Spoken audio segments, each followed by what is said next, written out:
Landmark cornea to iris. ये MCQ point से आप जानिए, एंटीरियर चैम्बर की कॉर्निया टू आइरिस। और इसके बाद एक और MCQ, volume of anterior chamber. Volume of anterior chamber जो होती है वो 0.25 मिलीलीटर होती है। अब इसमें हम और भी एक चीज बताते हैं जो आपके लिए बहुत इंपॉर्टेंट है। हम कब कहते हैं कि डीप एंटीरियर चैम्बर? जब एंटीरियर चैम्बर की डेप्थ, ऐसे नॉर्मल एंटीरियर चैम्बर की डेप्थ कितनी होती है? 2.5 mm। ये क्या हुई? Normal anterior chamber depth. अब डीप एंटीरियर चैम्बर कब हुआ? जब ये ग्रेटर देन 2.5 mm है। ये याद रखिएगा, डीप एंटीरियर चैम्बर हम कब कहते हैं? Greater than 2.5 mm। तो नैरो क्या हो जाएगी? ऑब्वियस सी बात है, नैरो एंटीरियर चैम्बर में जो डेप्थ है लेस देन 2.5 mm। ये होगी डेप्थ के हिसाब से। कब नैरो एंटीरियर चैम्बर, कब शैलो एंटीरियर चैम्बर। डीप वाला ऑब्वियसली किसमें होगा? Anterior chamber deep, myopics. Narrow किसमें होगा? जहां पावर लेस है वहां पे नैरो होगा एंटीरियर चैम्बर।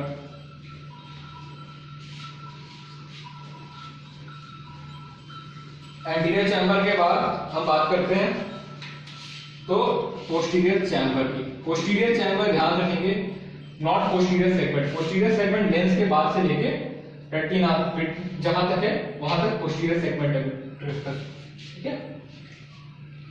पोस्टीरियर चैम्बर जो होती है ये आपकी होती है फ्रॉम आइरिस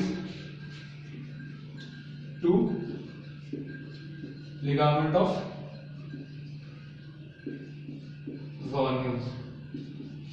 आइरिस से लेकर लेंस तक के लिगामेंट ऑफ ज़ोर्नियस तक के जो सेगमेंट है, एंटीरियर सेगमेंट की पार्ट है, उसको हम लोग पोस्टीरियर चैम्बर कहते हैं। उसका वॉल्यूम कितना होता है? 0.06 ml। और वॉल्यूम ऑफ पूरी आई बॉल कितनी होती है? तो एक निमोनिक जानिएगा, आई बॉल, इसमें कितनी लेटर है? 1 2 3 4 5 6 7। आई बॉल में क्या है? 7 लेटर, तो क्या है? 7। Basic simple mnemonic. Eye ball की आप काउंट कर लें, 1 2 3 4 5 6 7। ये क्या होगी? Volume of eye ball. अब एंटीरियर चैम्बर और पोस्टीरियर चैम्बर को हम जोड़ देते हैं, तो ये हो गया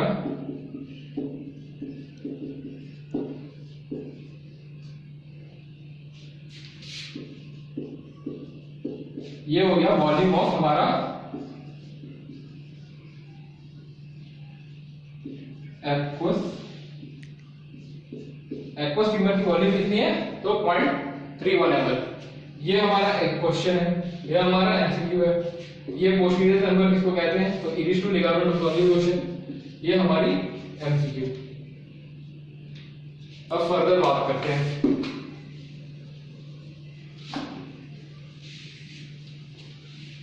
ये तो बेसिक एनाटॉमी होगा आई की बारे में।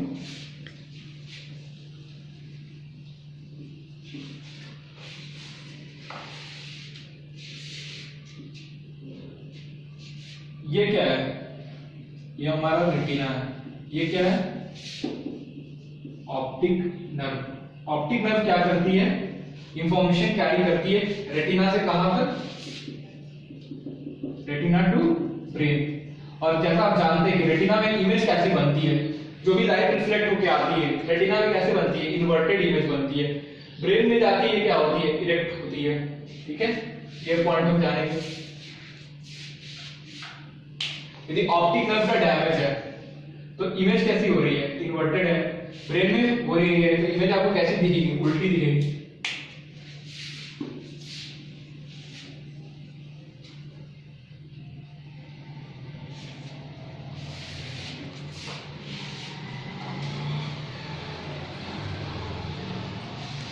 कब आते हैं? ये जो पोस्टीरियर सेगमेंट वॉल्यूम है इसकी 4 ml होती है लिटरेट। ये भी एक एमसीक्यू है। वॉल्यूम ऑफ लिटरेट क्या? 4 ml। अब कुछ बेसिक पॉइंट्स जो रिफ्रैक्टिव इंडेक्स, एक कॉन्सेप्ट मैं बताता हूँ। जहां भी डर्टी न्यूक्लियस है, जहां भी डर्टी है वहां, जैसे कि कैटरैक्ट, तो न्यूक्लियस क्या होगी, डर्टी हो गई है, रिफ्रैक्टिव इंडेक्स क्या हो जाएगी, बढ़ जाएगी।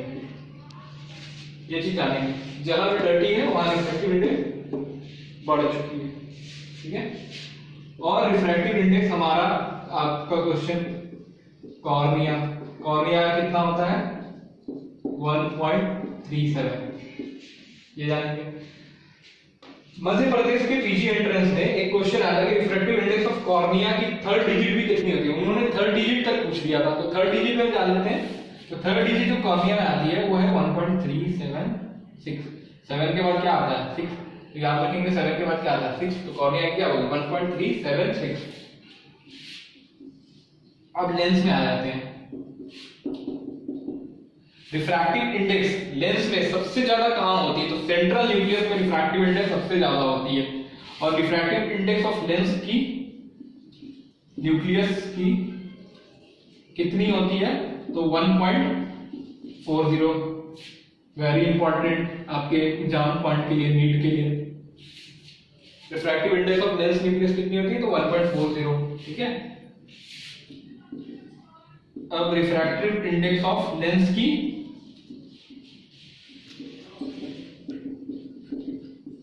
कॉर्टेक्स ये होती है 1.38। यहां एक और कॉन्सेप्ट जानिए कि जो नर्व फाइबर लेयर होती है वो यंगेस्ट नर्व फाइबर लेयर कहां होती है, यंग जो होती है वो आपकी कॉर्टेक्स में होती है, ठीक है, लेबर न्यूक्लियस में। और जो ओल्ड होती है, तो ओल्ड है कहां पे है, न्यूक्लियस में है। अब न्यूक्लियस में ओल्ड वाली होती है, इसलिए क्या होती है, इनकी रिफ्रैक्टिव इंडेक्स जो होती है बड़ी होती है कंपेयर टू यंग वाली से। तो refractive index of lens cortex क्या है 1.38 और refractive index of lens nucleus क्या है 1.40।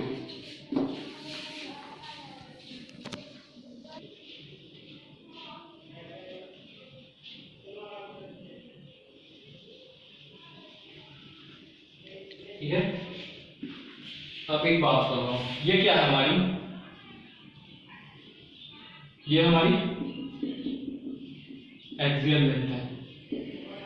और एक्सियल लेंथ जो ह्यूमन आईबॉल की होती है वो कितनी होती है एडल्ट में 24 मिलीमीटर। इन न्यूबॉर्न्स में कितनी होती है, ये भी हमारा क्वेश्चन बनता है कि न्यूबॉर्न की एक्सियल लेंथ कितनी होती है, ये होती है 16.5 mm। वेरी वेरी इंपॉर्टेंट है ये एमसीक्यू आपके लिए। अब एक फंडा जानिए, एक्सियल लेंथ बड़ी है तो शेप ऑफ आईबॉल क्या है, बड़ा है, ठीक है। एक्सियल लेंथ कम है तो शेप ऑफ आईबॉल क्या है, छोटी है। अब जब शेप ऑफ आईबॉल छोटी है तो पावर क्या है, लेस है।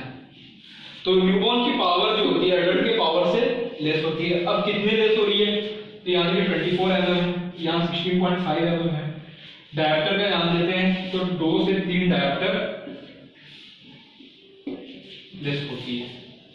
तो न्यूबॉर्न की कंडीशन क्या होगी, पावर यदि कम है तो पावर कम को हम क्या कहते हैं, hypermetrope. So newborns at birth are hypermetrope, ये याद रखिए, नॉट मायो, हाइपर मेट्रोप, ठीक है।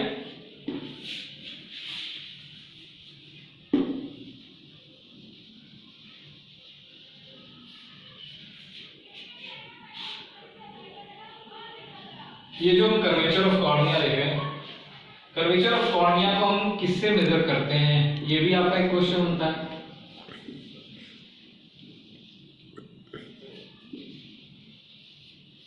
तो कर्वेचर ऑफ कॉर्निया को मेजर करने के लिए डिवाइस होती है कैरेटोमीटर।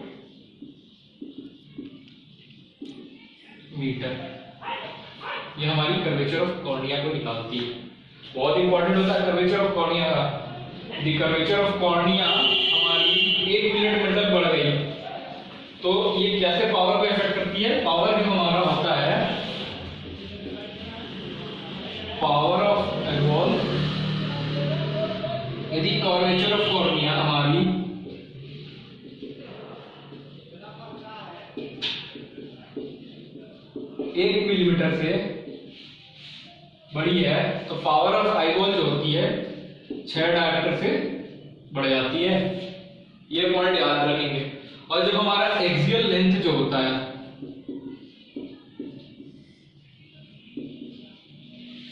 1 mm से इंक्रीज करता है तो पावर जो होती है 3 डायमीटर से बढ़ती है। ये 2 पॉइंट अच्छे से जानेंगे कि कर्वेचर ऑफ कॉर्निया यदि 1 mm से बढ़ती है तो पावर ऑफ आईबॉल 6 डायमीटर। ये आपकी एमसीक्यू है क्योंकि वेरी वेरी इंपॉर्टेंट है। ये पॉइंट हम आगे भी देखेंगे ऑप्टिक्स में। और ये एक्सियल लेंथ जब 1 mm इंक्रीज करता है तो पावर 3 डायमीटर बढ़ता है। यही चीज था कि बच्चों में क्या थी, पावर कम थी तो एक्सियल लेंथ कम था, इसके कारण पावर कम थी।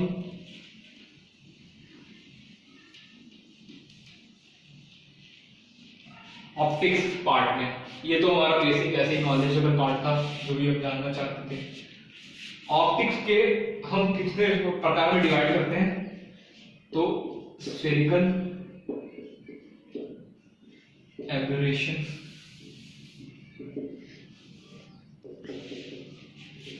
Chromatic aberration, myopes and refractive errors.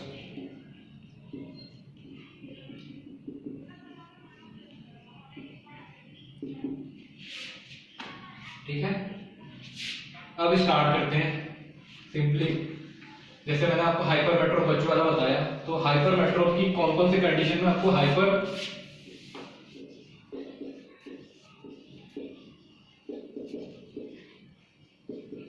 मेट्रोपिया दिखेगी। हाइपरमेट्रोपिया का मतलब क्या है कि रेज जो होती है ये कहां बन रही है, बिहाइंड रेटिना बनेगी कि इन फ्रंट ऑफ रेटिना बनेगी। ये जो पैरेलल रेज ऑफ लाइट है ये जब इंसिडेंट हुई यहाँ आके कॉर्निया से रिफ्रैक्ट हुई, फिर उसके बाद लेंस से रिफ्रैक्ट हुई, फिर ये क्या हुई, कन्वर्ज करती है बिहाइंड रेटिना। ये तो आपका हाइपरमेट्रोप। अब जब बिहाइंड रेटिना हो गया तो आईबॉल की जो साइज है वो क्या हो जाती है, आईबॉल की हाइपरमेट्रोप का साइज घट जाती है। पावर क्या हो जाता है, घट जाता है। एक्सियल लेंथ क्या होता है, सब चीज को घटा देंगे हम, डिक्रीज हो जाता है। ठीक है, और कर्वेचर कॉर्निया क्या हो जाता है, वो भी घट जाता है। ये सब इटियोलॉजी के में आ सकती है। और फिर क्या हो सकती है, कर्वेचर ऑफ कॉर्निया घट गई और रिफ्रैक्टिव इंडेक्स डिक्रीज। ये हाइपरमेट्रोप की कंडीशन हो गई। अब हाइपरमेट्रोप कहां आपको मिल सकता है, तो हाइपरमेट्रोप आपको lack of thalamus, coloboma, lack of thalamus, coloboma, micro ophthalmia, ये सारी कंडीशन में आपको हाइपरमेट्रोपिक आई दिखती है। अब हाइपरमेट्रोपिक में एक और क्वेश्चन आपका लिख लीजिए जो कि इंपॉर्टेंट है, इनडायरेक्ट ऑप्थेल्मोस्कोपी। जब हम फंडस की एग्जामिनेशन करते हैं तो कैसी दिखती है, रिफ्लेक्स जो दिखता है वाटर सिल्क रेटिनल रिफ्लेक्स दिखता है। कैसा दिखता है, वाटर सिल्क रेटिनल